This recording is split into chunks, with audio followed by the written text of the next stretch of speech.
What's up, everybody? Episode 5 here. So, I got a real mess going on. I've been doing a lot of cutting, a lot of grinding away at body seam sealer, getting the wheels wells out some more, just cutting away at this body. This is going to be a long process of getting this thing stripped down to where I can really start welding some plates in, welding some bars in, getting the axle fitted. I'm seeing some things that are making me kind of change the way I'm going to be doing this, and possibly the wheelbase even. Looking at it, it looks like the axle's starting to have to move back further and further. Or I could be cutting into the door and stuff like that. I'm not totally sure how I'm going to handle it, but I just kind of want to show you guys what I got going on and then talk about how I'm removing some of this material. So what we got going on right now, I got this, 28 by 10.5W Mickey Thompson. It's on a 15-inch by diameter, 14 inches wide wheel. So big tire, biggest tire that I'll basically ever need for this car. And I got it tucked up in there pretty good. You can see, obviously, we got some wheel gap going on there. So I'm not sure how I'm going to address this, but unfortunately, I don't even know if I'm at the ride height I need to be at yet. I got to take some measurements, but I still think this is about an inch too low. So it still might need to go up an inch, which means it's also going to have to move back some more too. I'm not quite sure how I'll address that. It sure does look good from the back. It's hard to tell in the garage, but it's definitely going to be a nice, beefy, wide tire from the back cruising down the road. Let me crawl up inside of here. It's a hot mess. We got a lot of metal, a lot of shavings, a lot of dust. It's actually kind of smoky in here right now. I've been wearing my mask. So it's the first time I've taken my mask off today, getting into the garage. So I've got some live action here, moving some tools out of the way. And I'm going to sit down inside the car so we can talk. All right, so inside the car, I kind of want to talk about some of the metal I've been removing and what we got going on chassis, or I should say body-wise. At this point, I'm working on the body. The chassis is now going to be just tubing. I would definitely consider the Civic no longer a chassis. It's definitely just a body. So, tire, lots of wheel well cut out. So for reference, this is kind of what it looks like.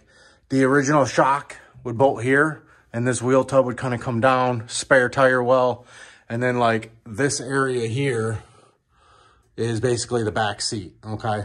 So obviously all that's gone. The bottom of the cushion for the back seat would be like right here. So there'd be the flat cushion right in this area. This is your back door. You'd get in, your legs go here, the back seat goes there. So, and then the back of it's kind of like right in this area. Just trying to paint you a picture of what it used to look like. So previously, wheel well. I rough cut all the way up and around on the other side and kind of got the tire in there and kind of gave me a good idea of how up I'm going to have to go on taking some of the sheet metal out. And then over here, we got the OEM pinch weld where you would jack up your car traditionally. And then you could also jack up the car in this area here. EKs had this. I don't think EGs and EFs did. I would assume the models after, what are those, EEs? Those probably have these as well. I'm not really sure. Or was it EJs? Oh man, I don't remember. I'm terrible at anything newer than 2000.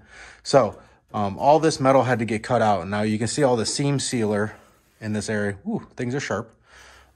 Seam sealer in this area, all this seam sealer here. And then this is what's left of the floorboard here. So this would be your front seat rail, the back one, and then the front one. So those rails went all the way across for the front seat to bolt to. So this is just real flimsy floorboard left. And right here under this seam weld is where all the spot welds are for the floorboard.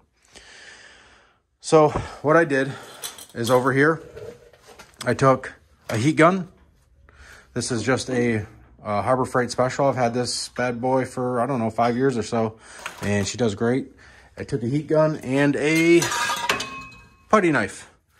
And what you'd do is you just run that heat gun on this stuff and start scraping away at it. Now you can see that, if I try and press on it, it's really just going to kind of cut and chip away. So heating it up makes it more pliable and will scrape off. And the same thing for this black underbody coating. I just try and scrape as much off as possible. Then after that, you can go to town with some different wire wheels. This one here definitely works the best. It's super aggressive. Got to be careful. One of these body files, you can see I'm waiting for some more sandpaper. This one's pretty trashed. But this thing works really good for cutting away at the seam sealer, not the rubber undercoating. This doesn't work good for the rubber undercoating, but for the seam sealer, if you have like a 36 grit or a 40 grit, it actually works really good. And it also works great for cutting into the metal where the spot welds are. So like that spot weld there, if I wanted to remove it, I could just grind into this and it would remove that spot weld super quick. So wire wheel, get rid of all that seam sealer and everything. And then that tells you where your spot welds are. You can use a spot weld drill bit like that one there, or grind it, or what I did on some of them. Where's it at? Hello? Oh, here we go. Air hammer.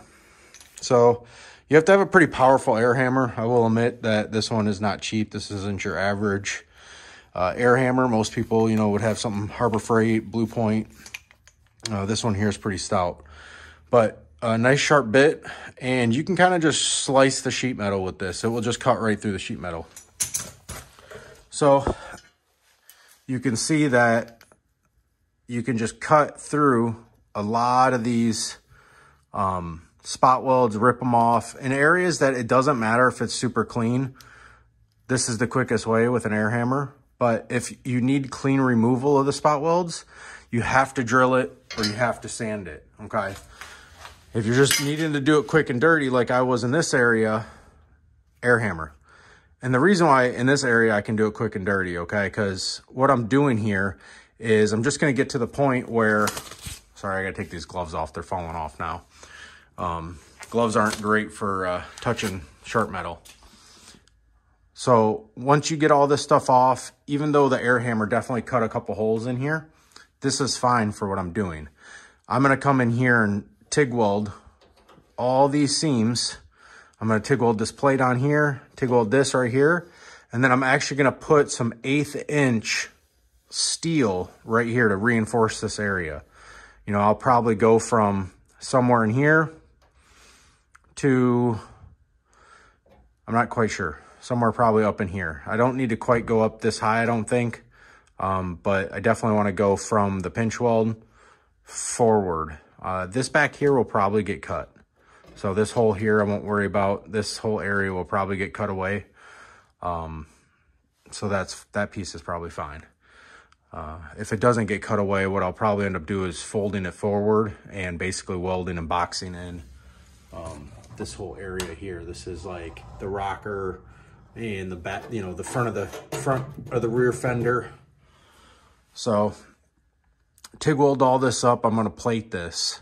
I still got a lot of seam sealer to get rid of up in here with the wire wheel, grind down some more of these spot welds that I cut out and get that pretty close. Now, for back here, you can see the tire is basically leaning up against this. It is definitely touching and leaning up against this area. And you can see that right here, right in this area, is basically on the tire. So I can't go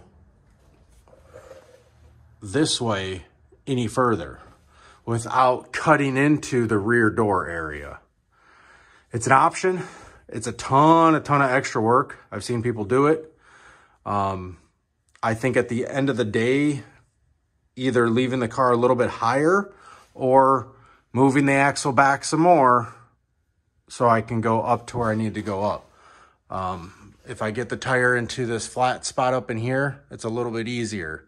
But unfortunately, because of this right here, I'm in a little bit of trouble. I may just go from here to here with some sheet metal and basically take this little hump out and then cut around and weld and do what I got to do there.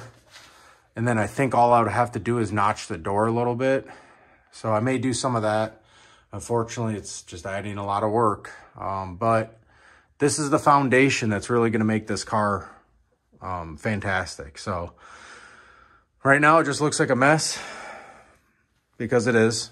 You can see here with the air hammer, I just buzzed along all these spot welds. It leaves them a little tall, but it makes it super easy. And then I can just wire wheel it, grind it flat. And then what I'm doing here is I'm just peeling away at the floorboard. This is a pretty flimsy metal, so I just run the air hammer down the edge, bang, bang, bang, all the way up to the front of the car, and it will peel that whole piece of floorboard off. So pretty quickly here, I should have, you know, the rest of the floor removed. I'll get this guy out. The rear deck lid, I already rough cut today and got most of that out. So we're making some progress. We got a lot of work done. I think my next video, I might talk about some other stuff. I might have to backtrack again a little bit. I want to talk about the rear bracing and how I did some of these brackets and stuff like that, kind of how I fabricate some of these things. I don't know if I want to make like fabrication stuff separate videos, like how-tos essentially separate videos, or just, you know, watch the series and learn as you go. I'm kind of leaning towards that, where it's just going to be like whoever watches the series will get to learn the most. So I hope this video, you know, kind of maybe showed you some tricks of how I do the seam sealer and remove some of these spot welds. I hope it showed you some more of the game plan of what's going on with the wheel. And thanks for tuning in, guys. Have a good night.